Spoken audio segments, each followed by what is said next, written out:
The Bloodhunt Halloween update mainly focuses on bringing players back to the game by fixing some of the biggest issues we have been suffering from, including queue times, lobby sizes, balance issues, and more.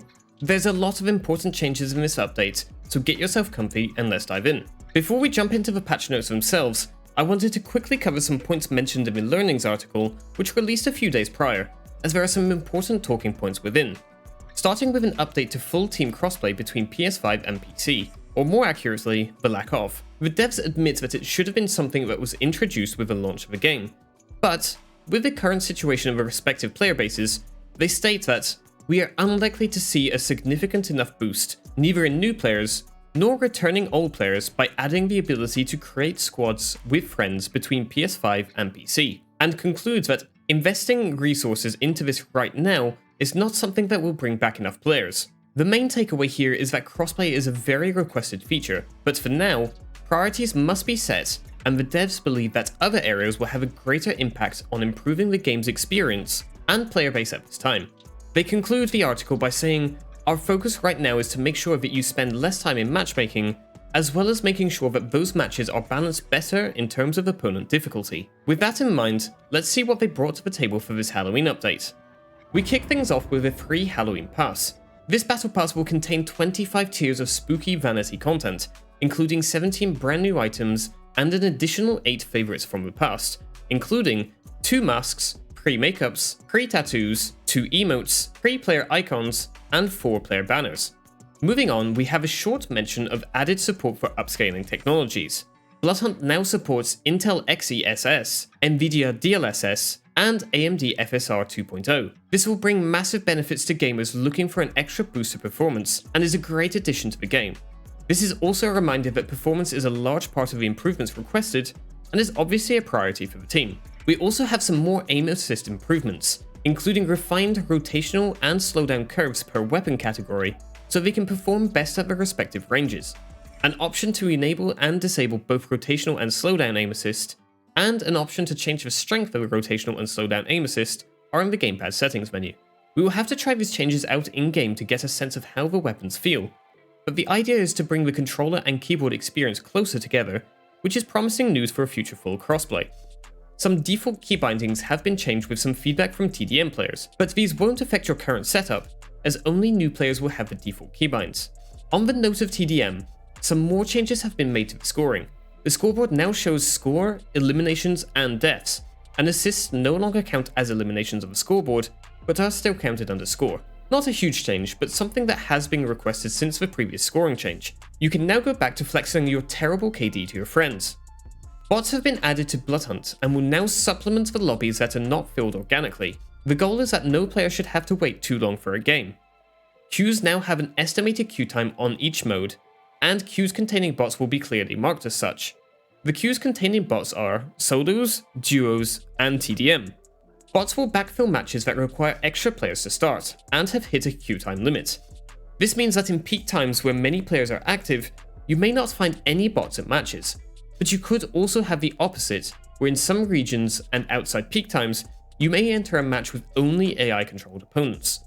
After 150 seconds of queue time in solos, duos, or team deathmatch, a match will always start, no matter the player count.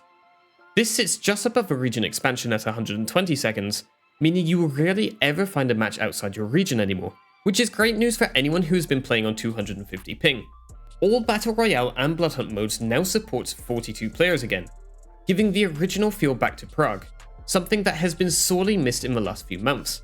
Bots also replace disconnected players in TDM matches, so no more 6v1 wins anymore. As this is a newly implemented feature, and a big one at that, feedback will be closely monitored for potential tweaking, so make sure you try the changes out and get your voice heard in the survey that Bloodhunt will share a few days after the update. You will be able to find the survey on their Twitter account or on their official Discord server. The devs have not forgotten about the competitive players who do not wish to fight bots in a PvP-focused game, however, and have brought back the Trio Battle Royale mode to the available queues. To make this mode stand out as more of a competitive experience, it will be enabled without bots, only human opponents allowed. Again, your feedback will be closely monitored, and if this implementation is appreciated, it will stay this way. Trios has been a highly requested feature since it was disabled to help matchmaking times faster, so now is your time to show the devs that it should stay. Crossplay on PS5 will be enabled by default for trios, like it has been for duos, but the setting can still be disabled in the options menu. It will, however, remain disabled for solos and TDM. Moving on to the balancing part of the update, where a lot has changed. Starting off with the weapons, where the goal in general is that each weapon should be viable and have both strengths and weaknesses. The revolver has seen an overall accuracy and recovery nerf to its hipfire, as it has been a little bit too accurate at longer ranges. With these adjustments, you will want to aim down sights a little bit sooner to fully utilize its precision. The Tommy gun has received a spread increase, making it less viable in a mid-range encounter. It will, however, still remain one of the top weapons for closer ranges. Both the crossbow and the dual crossbows have both received a projectile speed buff, which plans on allowing you to hit your area effect shots more reliably and increase the opportunity for direct hits. The crossbow has received a small buff to the gas radius, going from 4 meters to 5, and the dual crossbows get both a small increase to damage, going from 30 to 40, and a reduced damage falloff. These changes will make both of the crossbows a lot more consistent at what they're good at. The toggler is receiving a significant nerf to keep it away from marksman or sniper territory, while limiting its potential in the automatic mode. The weapon will get an increased spread across the board, limiting its accuracy and close quarter potential.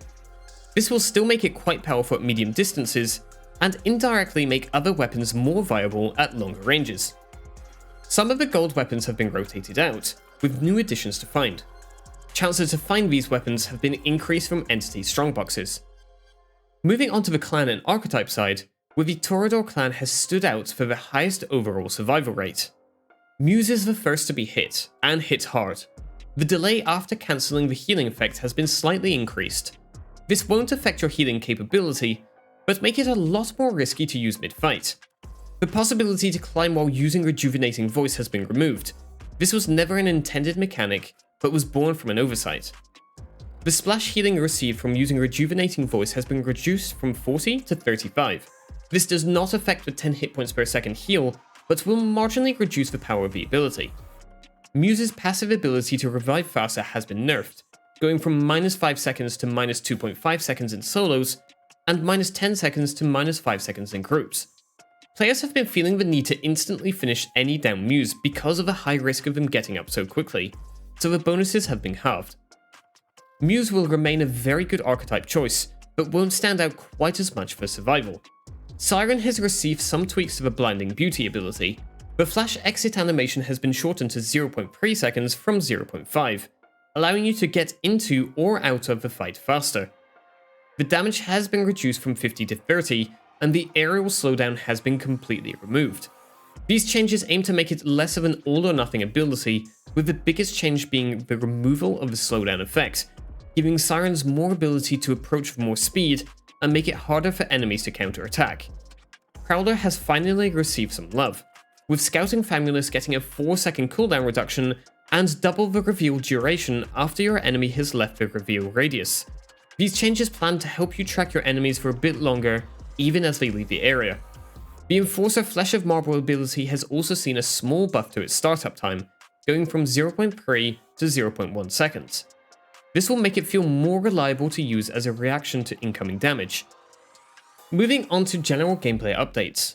Some changes to how heavy landings interact with all of the abilities have been made.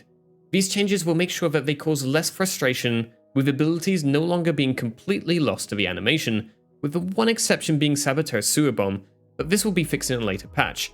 Rejuvenating Voice and the Katana Reflect ability will continue to be interrupted by a heavy landing, however. Some changes have been made to the in-game quests, with a focus on making them more accessible and no longer tied to seasons or dates. This will allow more people to unlock the free rewards tied to them at their own pace. Of course, no update would be complete without a list of bugs and improvements, and this Halloween we have quite the extensive list. Starting off with improvements to movement. As the movement mechanics and their related effects are at the heart of Bloodhunt, optimizing them has been an important step to improving the overall game experience. Both wall grinding and wall jumping have been polished, reworked, and bug fixed. This should result in the player getting fewer ghost wall jumps and fewer instances of being pushed off a wall grind from small collisions, resulting in a much smoother traversal experience. Some issues which caused player desync and an issue which caused the player to get stuck on an infinite falling animation when sliding off the edge of a roof or prop have been fixed. No more getting stuck on those pesky chairs. These are the most evil chairs I've ever seen! On the visual and customization fixes side, we have a fix to thumbnails for several hair colors which display the incorrect hair color.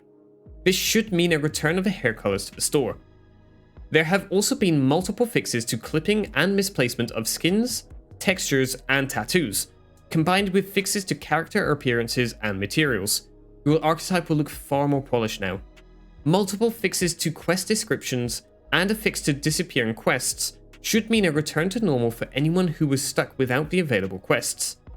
Some quest objectives have also been modified as they were deemed unreasonably difficult.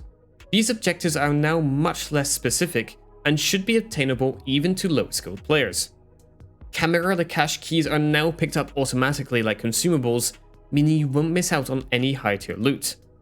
A rare bug which caused exceptionally long queue times has finally been squashed, and an issue which caused semi-automatic fire rates to be lower than intended has also been fixed. Some fixes specific to PS5 have also been fixed, including some video playback speed issues with the tutorial videos, and an issue where the game crashed while watching the Survival Essentials video. I'll be covering all the new additions and changes in the coming days, so make sure you subscribe with notifications on so you don't miss out. If you want to see some gameplay from before the update, I advise you check out my latest 16 kill Siren win or a record-breaking TDM score. Have a happy Halloween, and I'll see you in the next one.